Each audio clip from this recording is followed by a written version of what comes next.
Петок 9 мај, кратки вести во 12 часот. Млади специјализанти ќе се вработат во општата болница во Охрид. Започна процесот за вработување на 34 специјализанти во клиничката болница во Битола и општите болници во Прилеп, Охрид и Кичево, изјави директорот на Фондот за здравствено осигурување Сашо Клековски. Целта е решавање на проблемот со недостиг од медицински кадар во југозападниот регион. Владините представници нагласија дека задржувањето на младите лекари во јавниот здравствен систем е приоритет.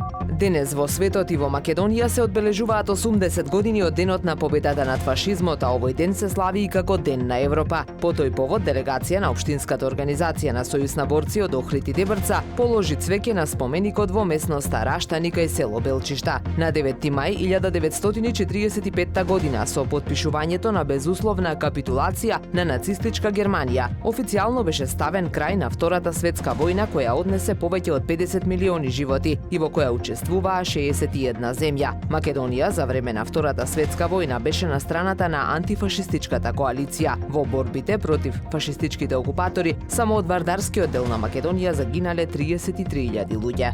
Утре од 9 часот во спортскиот комплекс Билјанини извори ќе се одржи петтото издание на меѓународниот турнир во олимписко теквондо Охрид Open 2025 во организација на теквондо клубот Хваранг Фист. Годинава ќе учествуваат околу 300 надпреварувачи од Македонија, Србија, Косово и Црна Гора. Ке се надпреваруваат во борби пионери, кадети, јуниори и сениори, изјави во интервју за Супер Радио Стефан Јосифовски од организациониот одбор. Потенцира дека од година во година расте интересот за учество на овој турнир, а на ова издание ке се надпреваруваат и нашите олимпици Дејан Георгиевски и Мила Релич.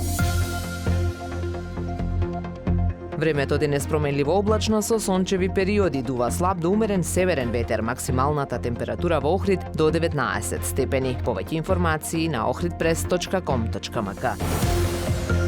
Уредник и водител на вестите Даниела Спасик, технички реализатор Реджеп Селман.